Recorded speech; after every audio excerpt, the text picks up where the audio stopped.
Hi all, this is Erica, aka ECR Horses 1901, and today I am sick. Or I'm at least having a flare-up of my chronic illness. I'm not really sure, but you can probably hear that I'm not 100%.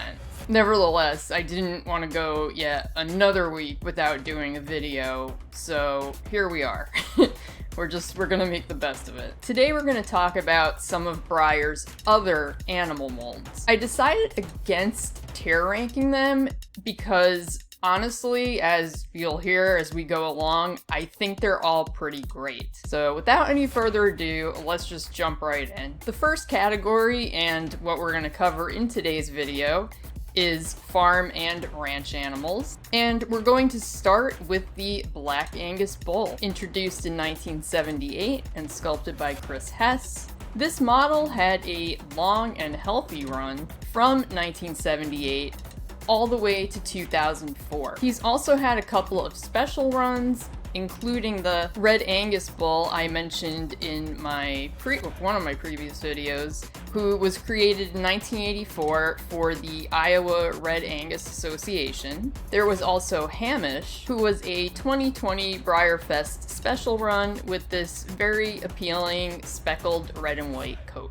Next up is the Brahma bull, who is quite old, from 1958, sculpted by Edward M. Beam. I've heard this last name pronounced multiple ways. Bohm, Beam, Bohem.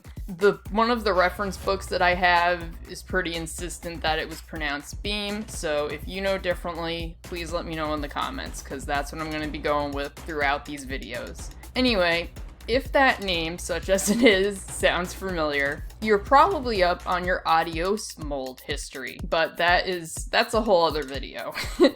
This mold has had three main iterations: the original gray version, which you see here, a wood grain from 1959, and a regular run red Brahma bull from 1996 through 2004.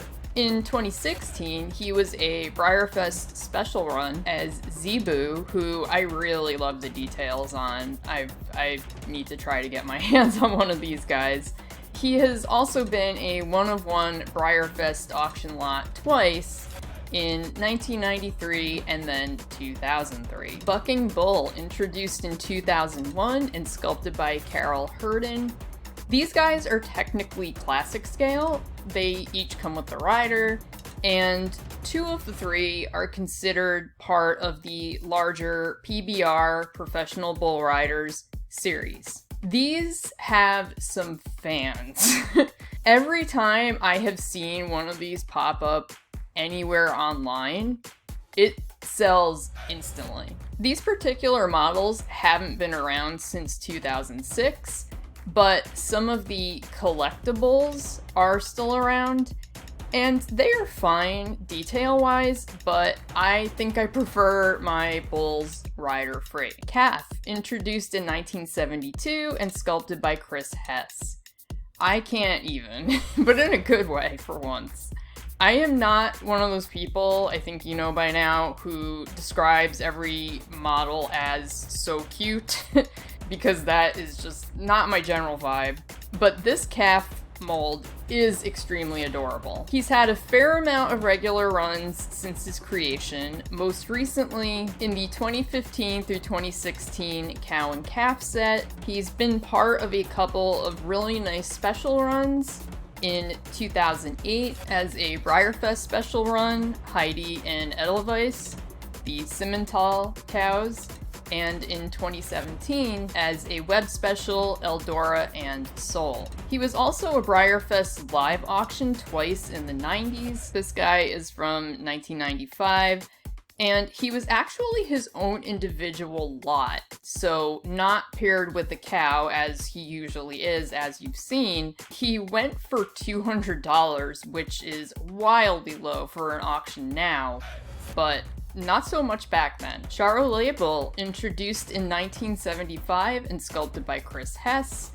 He's not my favorite mold-wise, but I'm not the hugest fan of Charolais cattle.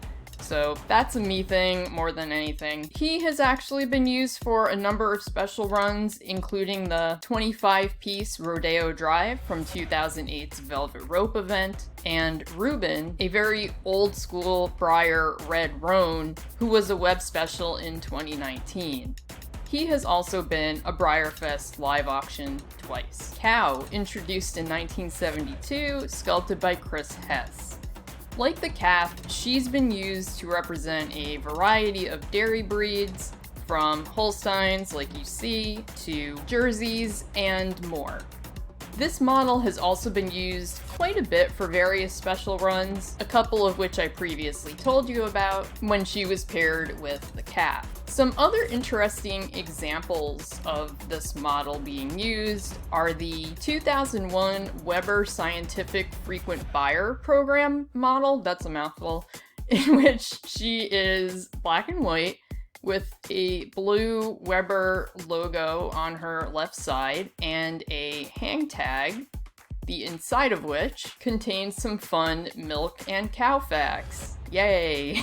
There was also the Black Horse Ranch / Small World 80-ish piece run, who looks otherwise unremarkable, but if you look straight on, you can see that she has crooked horns. I don't know if this was on purpose or not, but it's worth noting. Cutting Calf, introduced in 1997, sculpted by Carol Hurden. I'm actually not a huge fan of this mold.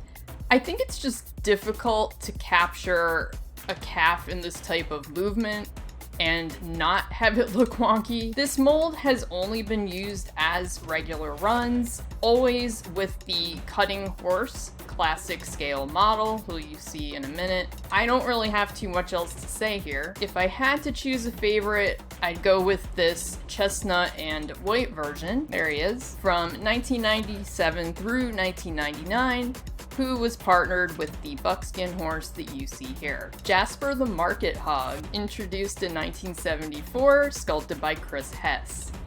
In real life, I'm not a huge fan of swine. See also my time as an animal science major, but I like this mold a lot. He was a regular run on 2 different models from 1974 through 2000 as Jasper, and from 2001 to 2004 as this Spotted Hog. He was then a bunch of BreyerFest special runs, a web special, and still in the 80s, was produced for, quote-unquote, Midwestern fairs and or hog producers.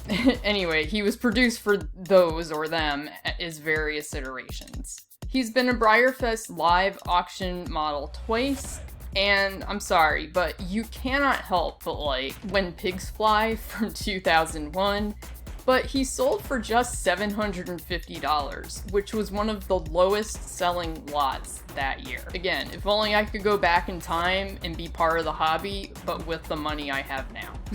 Polled Hereford Bull, introduced in 1968, sculpted by Chris Hess. This guy hasn't been around too much, although his original run, seen here, was all the way from 1968 through 2004. It seems like, for whatever reason, in 2004, Breyer said, that's enough of all these models based off what I've been reading. He has since only been back twice, once in 2014 as a 40-piece Collectors Club web special named Marshall, with this interesting black and white spotted coat, and he was brought back for a brief 1-year regular run in 2015.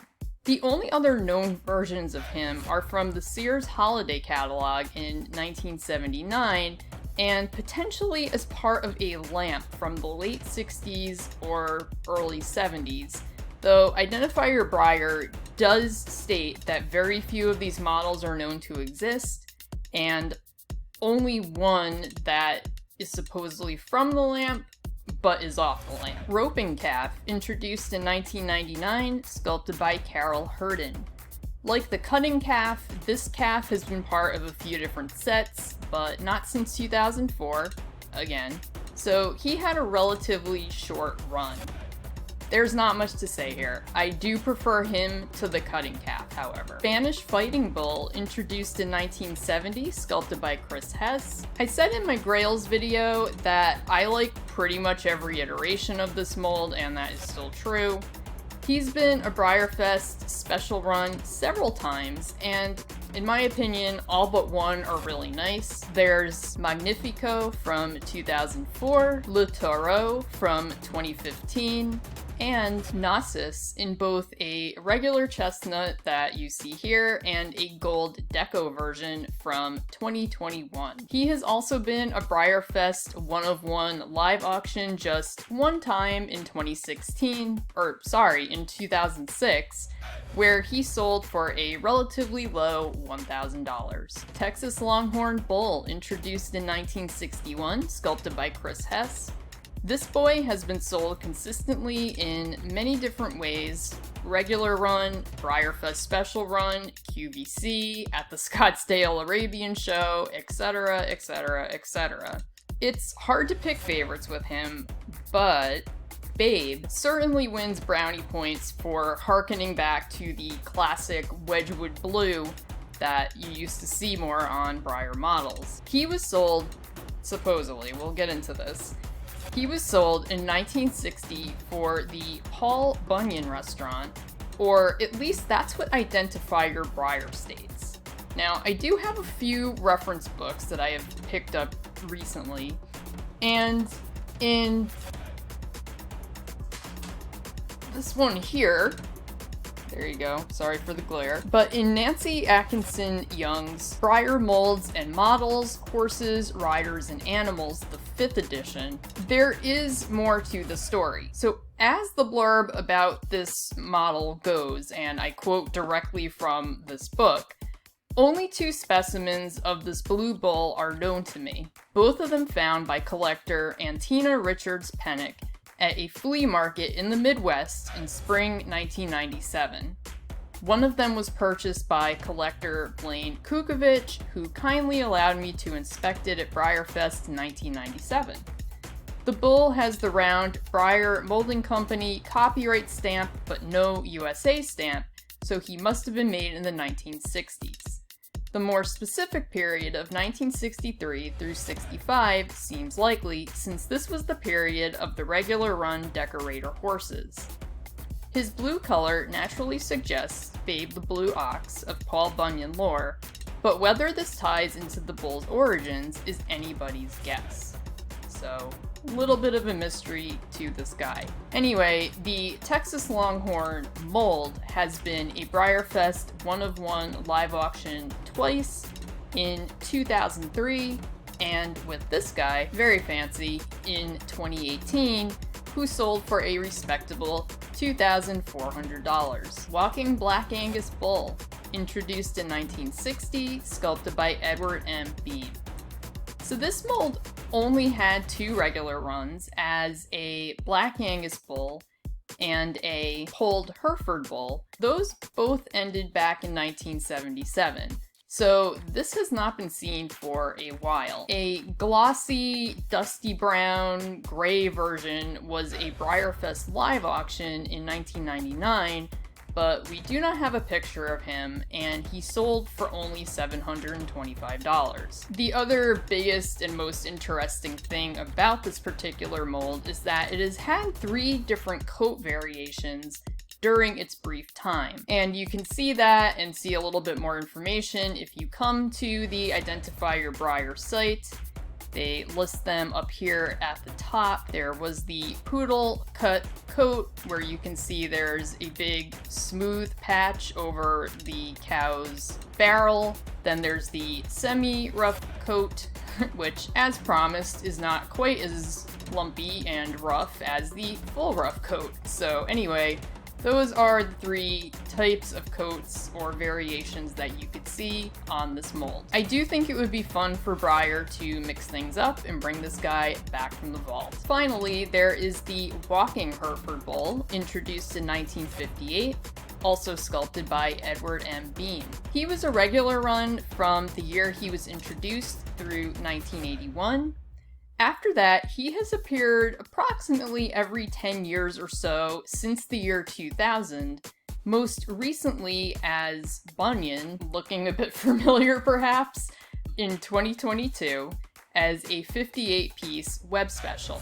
I don't know why this didn't make my grail list. Apparently I didn't click on this particular model and identifier Breyer because he should be on there. At such a low run number though, I would say I'm not expecting much as far as being able to find and or afford him. However, I do know one person who's managed to snag him within the past year. So I assume he appears out in the world from time to time. Anyway, he's my favorite on this particular mold, hands down. So that's all for this category. Next time, we'll get into Breyer's wild animal molds. I'm really hoping I'll be able to post on a regular basis again, although I do have one more major project that I need to finish for work before the end of this month, so fingers crossed that won't eat up all of my time. Anyway, if you enjoyed today's video, please give it a like and consider subscribing, and comments are always welcome. With that, I will see you next time.